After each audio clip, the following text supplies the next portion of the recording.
May 2002. In a remote area 100 miles outside of Moscow, an investigative team from Kosmopoisk, a group that studies UFO sightings, searches for signs of UFO activity. We are going to enter the forest.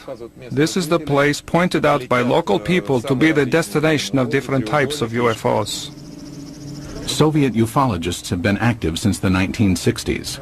They claim that for decades, thousands of citizens have witnessed the appearance of unexplainable objects in the skies over Mother Russia.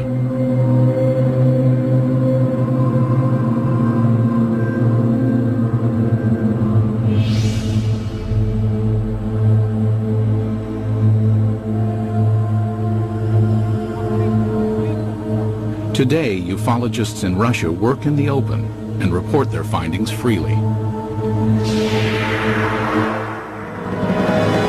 This was not always the case. Before the policy of glasnost was introduced in 1985, independent investigations of UFOs in the former Soviet Union were conducted in a climate of secrecy and fear.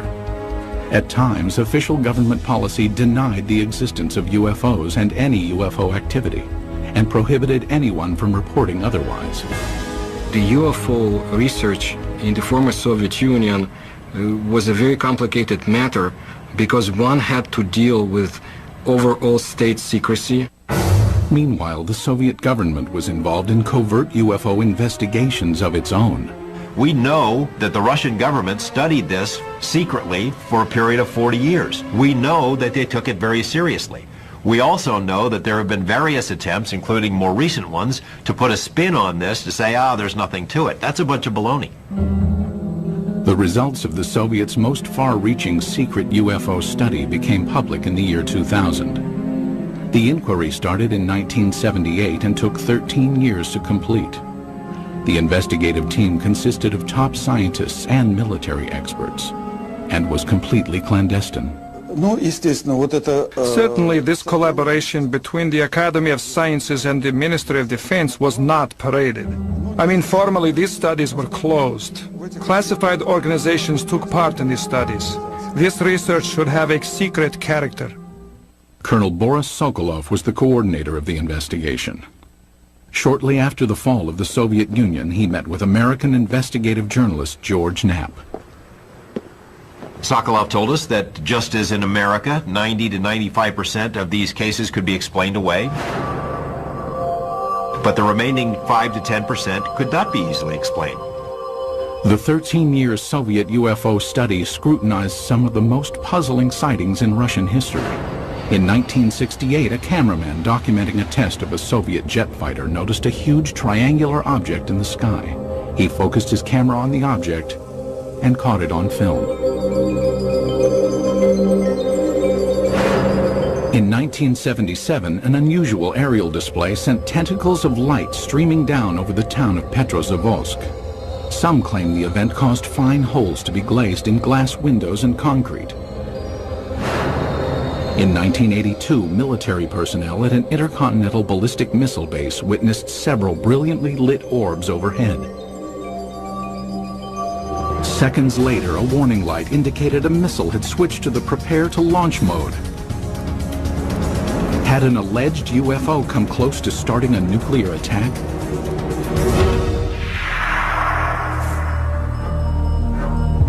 UFO sightings over Russia are not limited to the recent past. Reports of peculiar-looking airborne objects date back centuries. However, no formal investigations were undertaken until the early 20th century, when an event of epic proportions demanded analysis. Tunguska, July 30th, 1908. In a remote area of Siberia, the morning calm was rocked by an explosion. The powerful blast was heard 1,000 miles away.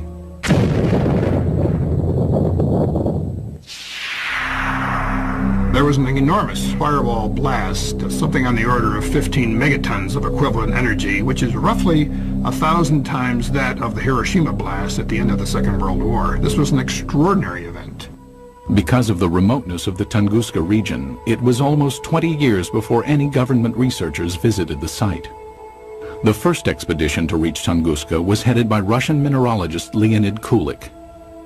When the initial expedition got to the Tunguska area in 1927, the natives were reluctant to show the scientists into the region because they thought the god Agdi had devastated the area because of the wickedness that was going on, and he had destroyed the trees, killed the animals.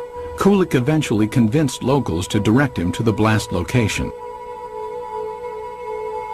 Believing a meteorite had caused the massive explosion, Kulik assumed he would find a crater at the point of the meteorite's impact.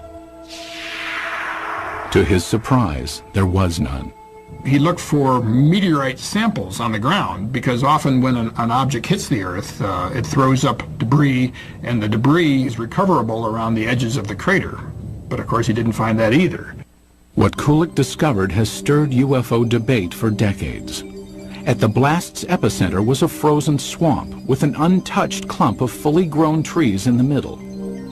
Circled around the grove, 10 million dead trees lay in a symmetrical ring, seemingly mowed down by a cosmic scythe. So here we have an enormous blast site with no crater, no fragments or meteorites around the rim of the crater, and this radial pattern of burnt trees knocked down for some 20 miles in all directions.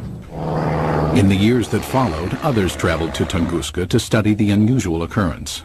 There might have been fruits obtained by labors of another expedition sent by the head of the Soviet secret police in the late 1940s. But all we know is that such expedition existed. We do not know what has happened to the items and the information it collected. Further baffling ufologists were reports of radiation damage in the Tunguska blast region. There were also some reports of mutations taking place in plant life, and even some humans apparently suffered some gene damage. In 1947, Russian Army Colonel Alexander Kazantsev developed a remarkable theory based on information about the devastating consequences of America's atomic bomb attacks on Japan. He was listening to the report about the nuclear bombardment. The announcer gave a very long and very detailed description of how and in which direction trees, houses had fallen, and so on, how everything was hit. He realized that what had happened in Hiroshima, exactly the same happened at Tunguska, only nearly half a century ago. Kazantsev hypothesized that the nuclear-like devastation seen at Tunguska must have been caused by the crash of a nuclear-powered alien spacecraft. But the scientific community rebuffs the UFO theory. Scientists claim the Tunguska explosion was caused by a rare but explainable natural event. They believe an asteroid dropped to just 3 miles above the Earth's surface and then exploded. As the object came in, it was being decelerated and squeezed by atmospheric forces. It blew up with the force of a hydrogen bomb. The shock wave smashed down the forest, knocking trees away from the blast and resulting in a pattern away from ground zero. But how would an asteroid explosion explain the reports of radiation damage in the Tunguska area? Scientists say it can be attributed to the sheer magnitude of the explosion. As we mentioned before, the blast itself was 1,000 times greater than the Hiroshima blast at the end of World War II. The blast would have generated a series of very high-speed charged particles and would have been the cause of some of the mutations in the gene structures of plants and animals. But to this day, scientific explanations do not satisfy many ufologists.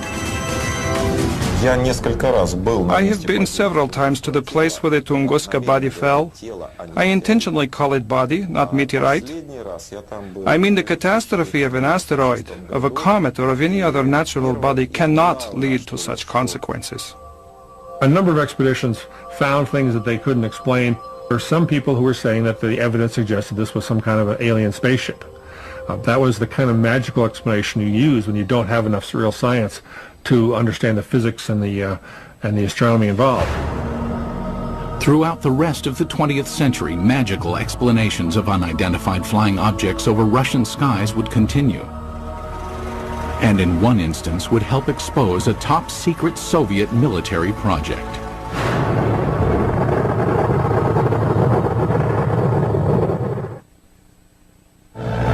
It was 1948. World War II was over, but the Cold War was just beginning. Soviet leader Joseph Stalin had initiated the Berlin blockade and directed his scientists to develop a nuclear weapon to rival that of the United States. It was during this period that some claim Stalin grew concerned about UFOs. It is said his interest stemmed from reports of a 1947 UFO incident in Roswell, New Mexico. New Mexico in 1947 would have been a hotbed of Soviet espionage because we had all kinds of stuff there. The 509th Bomber Wing, the only atomic bomber wing group. Purportedly, Stalin ordered Sergei Korolev, the founder of the Russian space program, to analyze information about the supposed Roswell crash and report his findings. Mr. Korolev came up with an answer. Yes, UFOs exist. No, they present no immediate threat. And after evaluating the information, all that the Russians had acquired on Roswell and on UFOs, Korolev concluded UFOs are real. They appear to be intelligently controlled. That's what he told Stalin, and Stalin in turn said, that's what my other people have concluded as well. While concrete proof of the conversation does not exist, several Soviet scientific agencies did begin investigating UFOs in the ensuing years. Stalin, after getting this information about Roswell and UFOs in general, did the same thing basically that the American government had been doing. He condemns UFOs in public and then conducts secret tests behind the scenes. He had all sorts of high-level scientists who would research the problem for him and then report to military officials, all behind the scenes. Also hidden from public view were UFO reports culled from Soviet Air Force pilots. Between the mid-1950s and mid-1960s, pilots reported approximately 15,000 UFO sightings.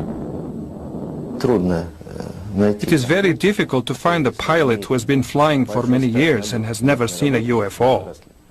Most of these sightings can be easily explained. In an era of superpower distrust, flights of American spy planes and spy balloons were common over Soviet skies.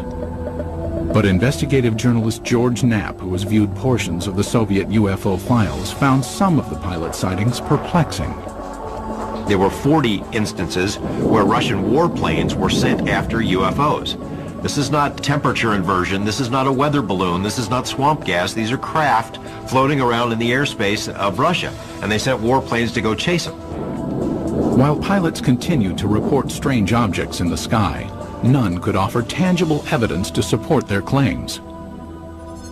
But in 1968, over the skies of Riga, Latvia, an alleged UFO sighting was caught on film. As a Soviet propaganda film crew documented a test flight of a fighter interceptor jet, the pilot noticed an unusual object high in the sky.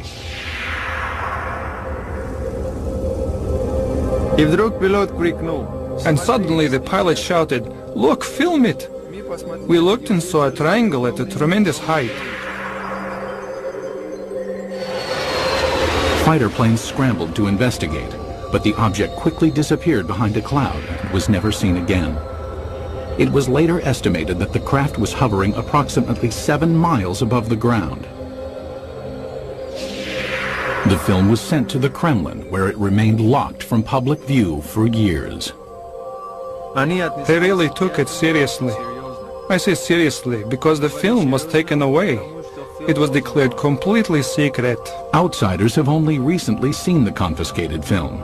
While some maintain the film is conclusive evidence of a UFO, skeptics argue the vehicle was most likely a French-made high-altitude research balloon. As secrecy enveloped all government discussions of UFO issues, an underground army of Soviet ufologists began to form in the USSR. They kept their studies concealed.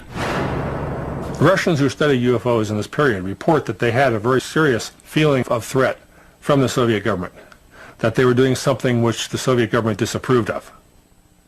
The leader of civilian UFO research was Felix Ziegel, the man considered the father of Soviet ufology. Felix Ziegel was a Soviet scientist. He was a doctor of mathematics and astronomy at the Moscow Aviation Institute. He made it his job to find out why are the strange objects or in the skies of his country. Siegel challenged the Soviet system by conducting paranormal lectures, organizing independent UFO investigations, and urging Soviet citizens to report any and all sightings. His efforts were not without risk. We cannot say, of course, that people would be put in jail for it, but still Siegel suffered. He was harassed both in his place of work, at the Institute of Aviation, and he was harassed by the state government authorities. Siegel and his investigators spread information about UFO sightings through an underground press network. Samizdat, private publications used to disseminate information, were strictly forbidden by the Kremlin. In his time, brochures were printed in a samizdat way. They were collections of observations and letters, typed in 5 to 10 copies. All materials were typed with the use of carbon paper.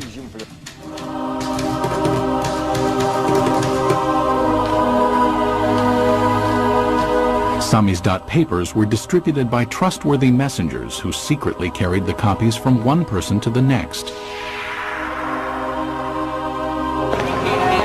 UFO information circulated in this covert manner until 1967, when suddenly it seemed as if ufologists were given a reprieve from government censure. Today it appears this respite was a smokescreen, part of an intricate government deception. The complex ruse began in 1967 when citizens reported multiple sightings of crescent-shaped UFOs over the skies of the Ukraine and the lower Volga Valley. It was also seen as far south as the Caucasus Mountains, where many astronomers in observatories in the Caucasus Mountains would see these objects flying horizontally from west to east, crescent-shaped, heading toward the east. For reasons unknown at the time, the government allowed press coverage and independent study of the sightings.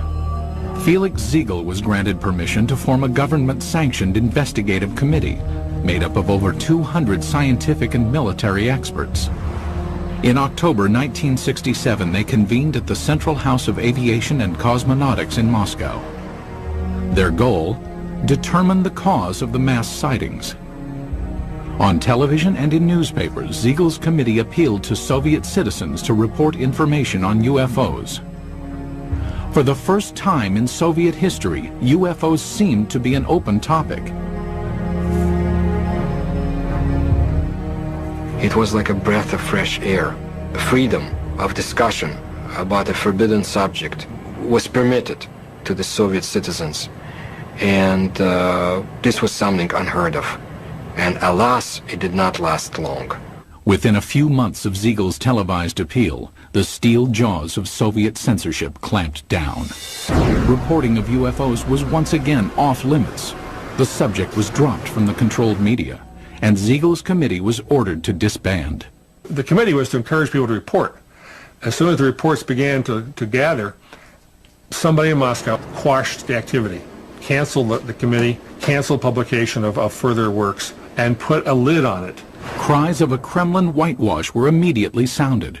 Why the cover-up takes place, I don't know. Is there a cover-up? There's no question about it. But what they were covering up is the question. UFO buffs believe they were covering up alien visitations. I think the evidence is clear they were covering up descriptions of their own secret military aircraft and missile activities and satellite activities. Scientist and NASA consultant James Oberg came to this conclusion in 1977 after studying Soviet space vehicle launch patterns and comparing them to the dates of the 1967 sightings. He deduced that the crescent-shaped objects witnessed in the sky were not alien in nature, but could be attributed to secret tests of a new Soviet missile warhead.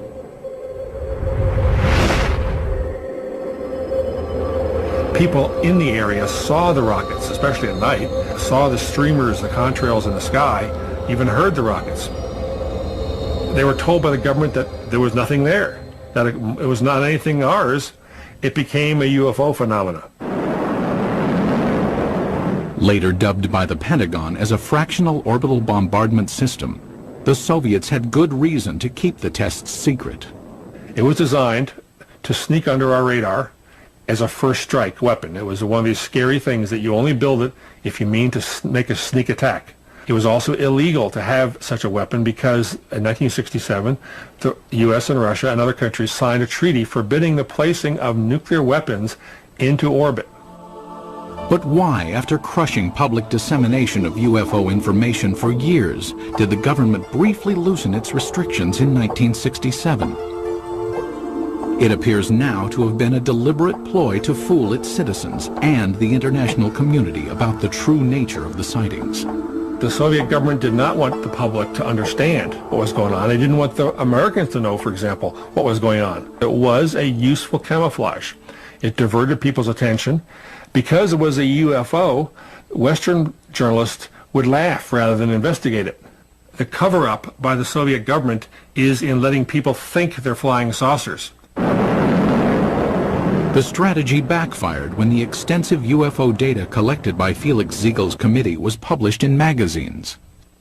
The Soviet government realized what these reports really were. They're military secrets. Not described accurately, but accurately enough to be of use to the CIA if they ever caught on. The government said, "Oh my gosh," and other things in Russian, and said no more UFO reports get published in the Soviet Union. For 10 years, public discussion of UFOs was effectively brought to a halt. But that would change in 1977 with the appearance of a strange-looking object over Soviet skies, witnessed by thousands of astonished citizens. September 20th, 1977. As dawn approached in the small Russian port city of Petrozavodsk, a spectacular aerial display lit up the skies. The incident would become one of the most studied UFO sightings in Soviet history. The phenomenon of Petrozavodsk is one of the greatest abnormal phenomena on the territory of our country. At approximately 4 o'clock in the morning, civilians and military personnel reported seeing huge star-like apparitions shooting in the sky. As it flew up in the sky, appeared to come over the city and then head off toward the horizon. People who were out in the streets of the town saw this blazing jellyfish streaming tentacles down from the saucer-shaped bright core. The impressive display lasted approximately 10 minutes. Witnesses claimed that a host of strange occurrences on the ground accompanied the sighting. They reported all sorts of phenomena. They smelled ozone, computers were crashing, drivers lost control of their vehicles and went into ditches. Perhaps the phenomenon most difficult to explain was the appearance of finely glazed holes in glass windows and rocks around the city. There is no explanation for this fact, but the connection is direct by the time parameters. There had been no holes before the event, and then they appeared. Witnessed by thousands, the aerial display above Petrozavodsk was impossible to refute. While the sighting remained a mystery to Soviet citizens, NASA consultant James Oberg quickly discovered its origins. Because of my connection with the space program and my knowledge of satellites and rockets, I was able to find out within a matter of hours.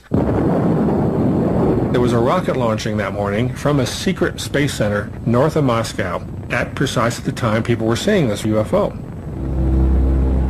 The jellyfish-like display was triggered by the launch of the Cosmos 955 spy satellite.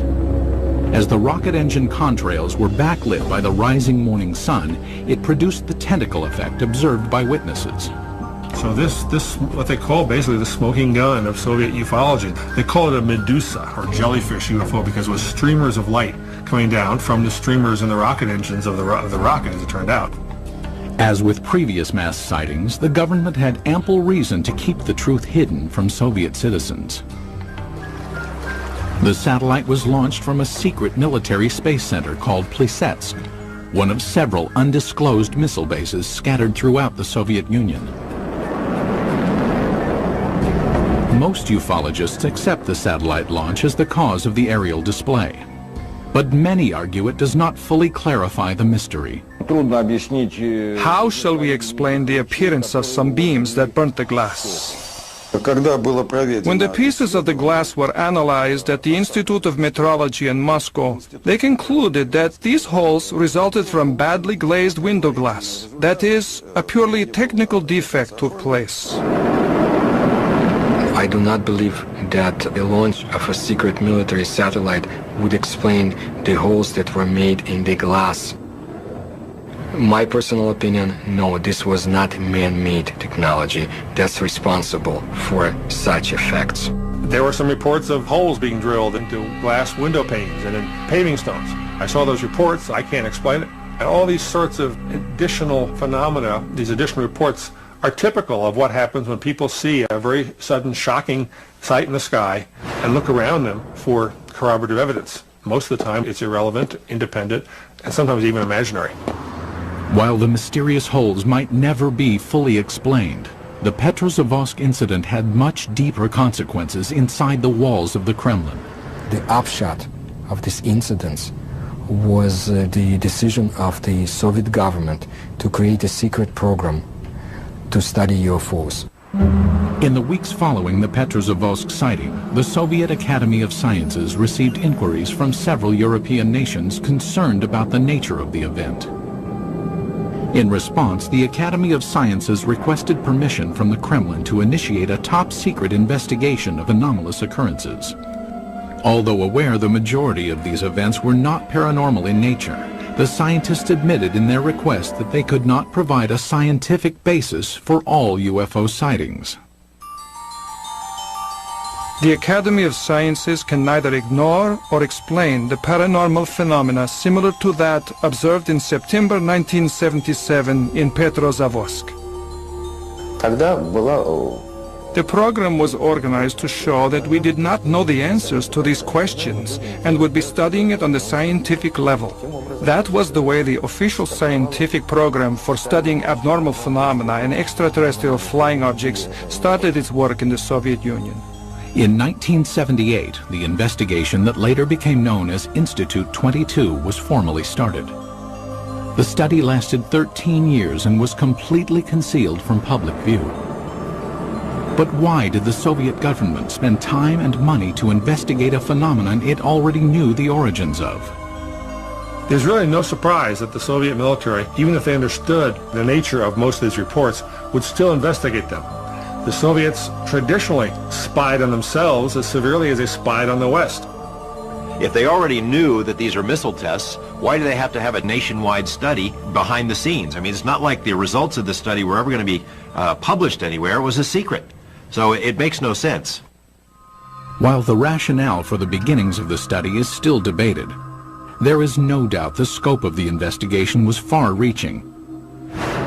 The Institute 22 inquiry was conducted jointly between the Soviet Academy of Sciences and the Ministry of Defense.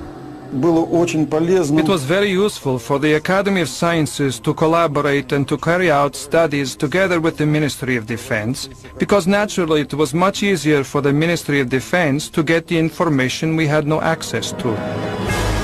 The armed forces were ordered to study what, if any, influence possible UFOs might have on the proper functioning of technical military equipment. In addition, hundreds of thousands of sailors, soldiers, and pilots were recruited to watch for and report on UFOs. No one was told why the reports were being taken. The Ministry of Defense has an enormous observance potential. First, military units are located all over the country. Second, unlike civil organizations, an order from the Minister of Defense is sufficient for making a potential viewer of each military man, and this was done. Every single unit in the vast Soviet military empire had to comply with this study. That is, any UFO, any anomalous object, any ball of light, any strange thing in the sky whatsoever had to be fully investigated. Scientists were directed to investigate the physical nature of alleged paranormal phenomena. The data collected by the military and scientists was analyzed in a lab located in a nondescript building in a suburb of Moscow. The personnel of the laboratory were not numerous. Not more than 10 people, and this number was never exceeded. But the specialists from almost all the scientific areas worked there, from a physician to specialists in radioelectronics, meteorology, and astrogeophysics. Practically all the specialists were represented there. It was done in order to study all possible aspects of UFOs.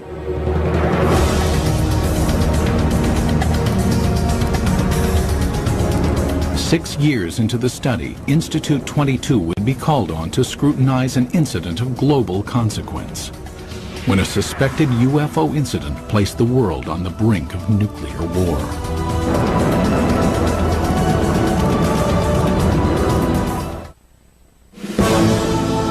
The early 1980s were a time of tense relations between the Soviet Union and the West. The era of détente had ended, and the Russian landscape was studded with intercontinental ballistic missile silos. Each contained nuclear weapons aimed westward. It was at one of these silos that a reported UFO incident caused a nuclear scare. Today, this ICBM silo in the Ukraine is deserted, dismantled in compliance with a nuclear arms reduction treaty between the US and USSR. But at this silo in 1982, something went terribly wrong.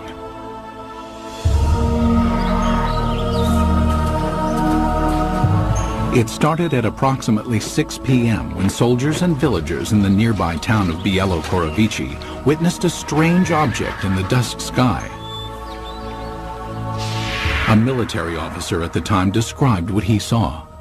I was riding a motorcycle not far from here. I saw a large object in the air. It had a perfect geometric shape.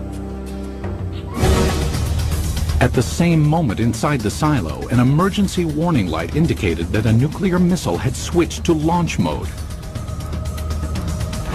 The most telling testimony comes from the communications officer who said that somehow something entered the correct code.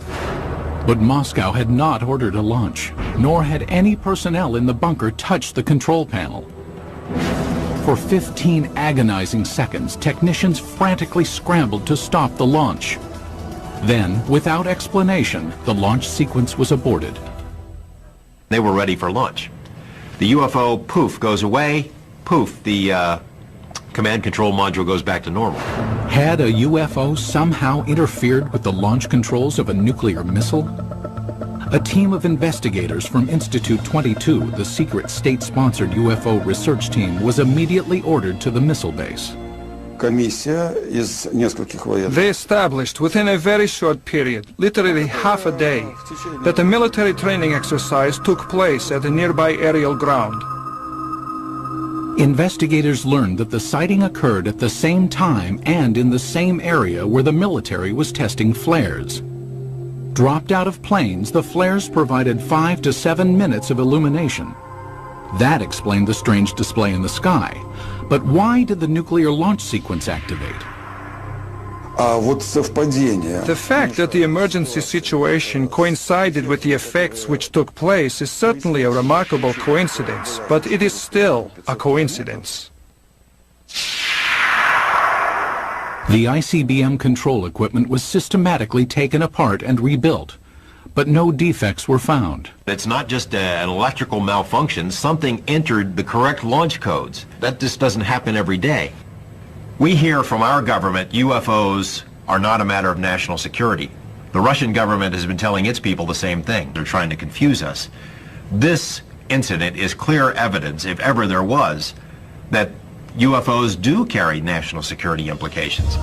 After examining the ICBM episode, the investigative team of Institute 22 continued to scrutinize various sightings around the country.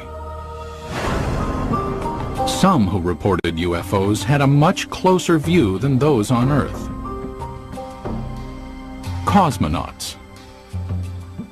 The first man in space, Yuri Gagarin, is quoted in the Thread 3 documents as saying, "I can tell you that UFOs are real, and if you allow me, I'll tell you a lot more." The second man in space, cosmonaut Titov, said that there were 7 UFOs dancing around his space capsule during his brief flight into space. However, even to this day, most cosmonauts are reluctant to speak about any unusual phenomenon they witnessed in space. There's a ridicule factor, there's a laughter curtain, there are career consequences from reporting a UFO and taking it seriously. But in this rare interview obtained by the History Channel, 2 cosmonauts spoke of unusual objects they encountered in space. Many cosmonauts have seen phenomena which are far beyond the experiences of Earthmen. For 10 years I never spoke of such things. Former Commander Vladimir Kovalyonik of the Salyut 6 space station revealed that on May 5, 1981, he observed an unrecognizable illuminated entity outside the porthole of his craft. The object had an elliptical shape and flew with us. It only flew straight, but then a kind of explosion happened. It produced a golden light, very beautiful to watch. A second explosion followed, and two spheres appeared. As we entered the darkness of Earth's shadow, I could no longer see them.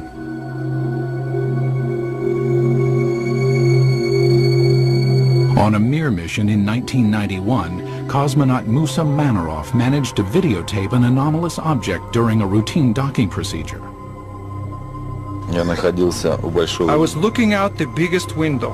It was directly in front of me. I am familiar with the construction of all spaceships, but this was different. There is ongoing debate about sightings of unidentified objects by cosmonauts and American astronauts alike. Skeptics insist there is enough debris left in orbit to constitute a plethora of unusual sightings.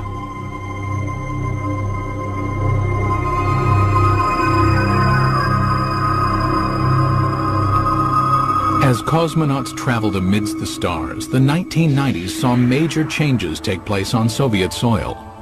When the walls of communism crumbled, American UFO investigator George Knapp ventured to Russia, hoping to discover just what secrets the Soviets had been hiding about alien encounters.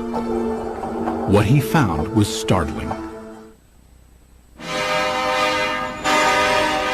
Beginning in the mid-1980s, the leaders of the United States and the Soviet Union conducted several summits aimed at reducing both nuclear arms and tensions between the two superpowers.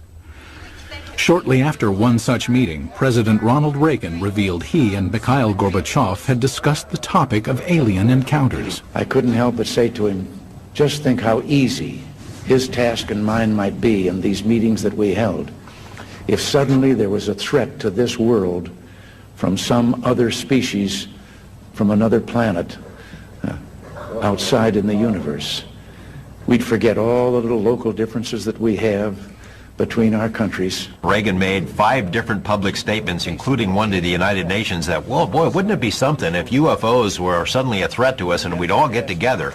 And so Gorbachev kind of responded, yeah, it sure would. You know, we would get together. Lo and behold, we did get together. You know, the wall came tumbling down, perestroika, glasnost. With the collapse of the Soviet Union came a new era of openness in Russia. Thousands of miles away in Las Vegas, Nevada, investigative journalist George Knapp, who had studied many American UFO incidents, realized the time was perfect to explore Russian reports. 3 years ago, we have succeeded in obtaining several hundred pages of secret Russian UFO documents and photos. Other Western journalists followed. Today, it's a new ballgame. The lid has been dropped on government UFO files, although there is still plenty of information to be found. It occurred to me, now may be the time to go ahead and try to find out what the Russians know about UFOs. It was a tumultuous, crazy time, but a wonderful time to be there as a journalist. In 1993, Knapp traveled to Russia and was introduced to Boris Sokolov, the coordinator of Institute 22. Like many government-funded scientific projects from the era, Institute 22's funding had been cut and the project disbanded. Sokolov provided Knapp with some of the recently declassified UFO files, containing information on the cases that were more difficult to explain.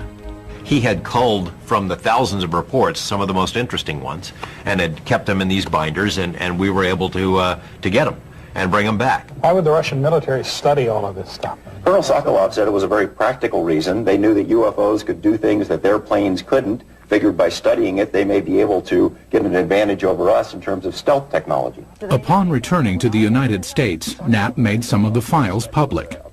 As a result, Colonel Sokolov was ridiculed by some back in his homeland. Officially, Russia was a democracy, but the communists still had a lot of influence. There were communist newspapers that attacked him broadly as being a sellout to Mother Russia. But the public scorn Sokolov endured was certainly less severe than the consequences he might have been subject to in the old Soviet Union. My friend put it this way.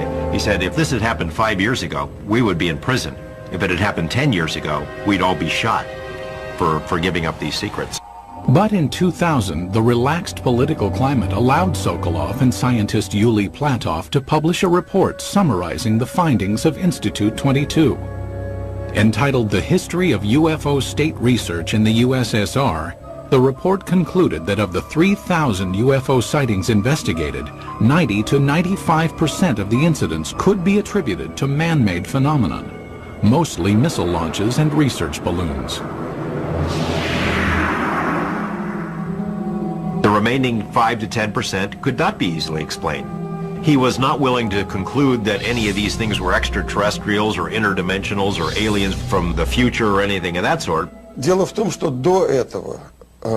The thing is that before, the enthusiastic ufologists had affirmed in literature that all we saw was due to contacts with the extraterrestrial civilizations. No, no, no. It turned out that only a very small percentage of events remained unexplained. But in a land that for so long concealed information and suppressed dialogue, many ufologists wondered if the report revealed the entire truth. There is a vast treasure trove of KGB documents on this topic somewhere that no one has ever seen. And I know the KGB did release some documents in the early 90s, but it is presumed by a lot of folks that the best stuff is still hidden in a vault somewhere. What happened to the files? Who keeps them? Until we ourselves go through the files, we cannot say whether what Mr. Platov and Mr. Sokolov say is true. It will probably never be known exactly how many Soviet UFO files remain classified, or what they contain. Most in the scientific community doubt any smoking guns exist in the unseen files. People in Russia still have a very powerful sense of gossip and rumors, because under Soviet days, so many things were illegal to talk about, illegal to know. So they replaced the reality with a very rich mythology. UFOs became part of that mythology in Russia, and it's still a very powerful theme over there. But many UFO enthusiasts remain suspicious, believing that the proof of alien encounters exists and is still being hidden.